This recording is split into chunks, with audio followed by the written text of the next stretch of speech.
네, 안녕하십니까. 자, 운전직 공무원의 도로교통법규를 강의하는 이영표라고 합니다. 자, 일반적으로 우리 시험에 관한 거 잠깐 말씀을 드릴 겁니다. 자, 보통 우리가 우리 시험에서 공개 채용을 하는 것이죠. 자, 공개 채용은 우리 필수 세 과목을 보죠. 우리 국어하고 한국사, 그리고 자동차 구도 원리 및 도로교통법규입니다. 일반적으로 저희가 강의할 과목은 도로교통법규입니다. 자, 이 도로교통법규는 일반적으로 우리 구조원리와 맞물려 가지고 우리 시험 자체가 객관식 문제죠. 사지선다형으로 출제가 되고 있어요. 사지선다로 객관식 문제고 일반적으로 전부 합해서 20문항이 출제가 되고 있는데요.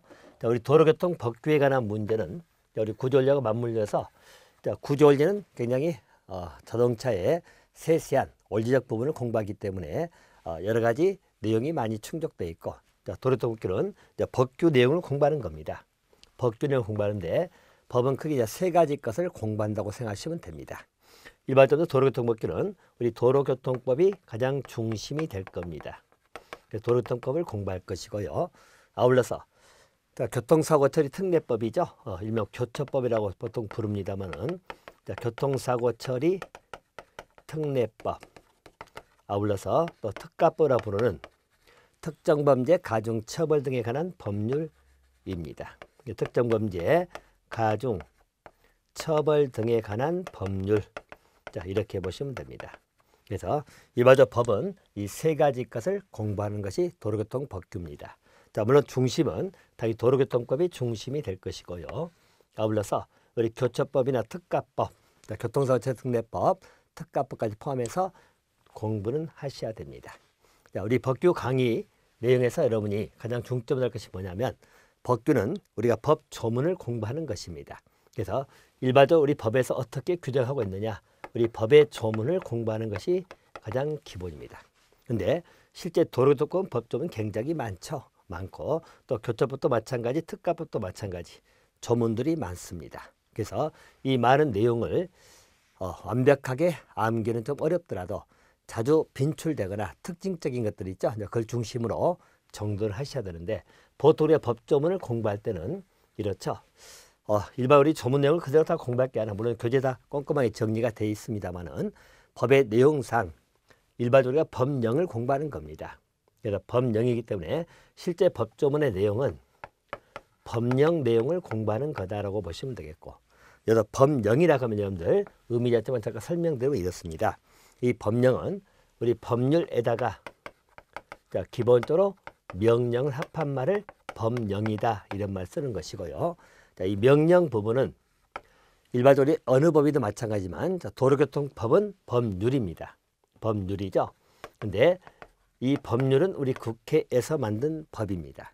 그래서 우리 국회에서 만든 법률 형식을 취하고 있는 법을 도로교통법이라는 것이고요. 아무래도 내용을 보충하기 위하여 우리 법률이 만들어지면 일반적으로 대통령이 대통령령으로 발하는 시행령이 있습니다. 그래서 도로교통법 시행령이 나옵니다. 이 시행령은 보통들 우리 대통령령으로 발령이 됩니다. 시행령도 공부를 해야 될 것이고요. 더 나가면 또 시행규칙이 있죠. 시행규칙입니다.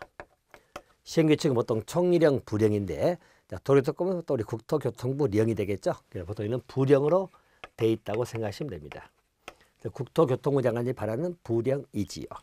하나의 도로교통을 공부한다는 것은 법률도 공부하지만 도로교통의 시행령도 공부해야 될 것이고 시행규칙을 공부해야 됩니다. 다시 말하면 우리 법조문은 우리 법률 플러스 명령인데, 이 명령 속에 시행령도 들어가고 시행규칙도 들어간다는 이야기입니다.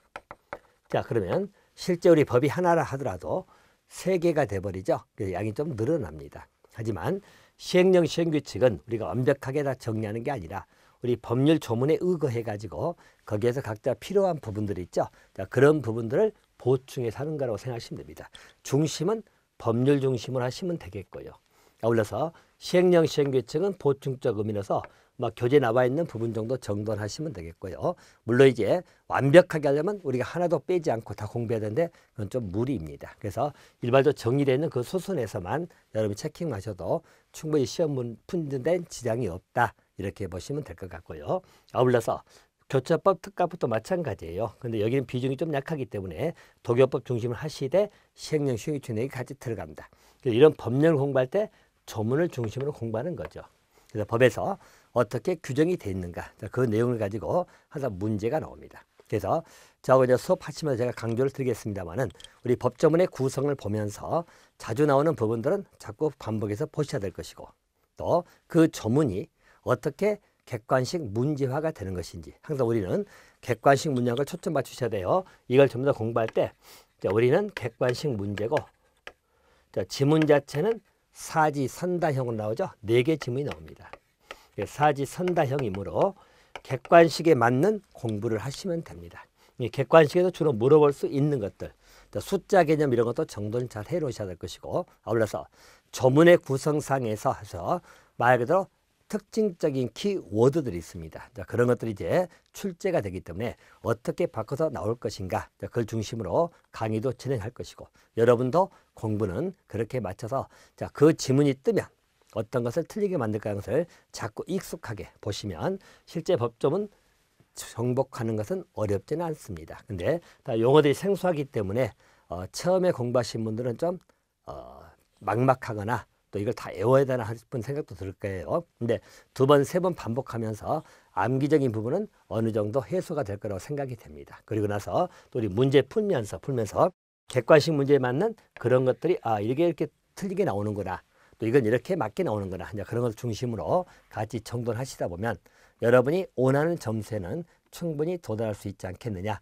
그런 생각이 됩니다. 그래서 일반적으로 운전직 공무원 시험에서도 도로통행에 차지하는 비중도 있기 때문에 그 부분에 맞게끔 정리를 하겠으니까 여러분도 꼼꼼히 따라오셔서 좋은 결과를 있으시기를 바랍니다.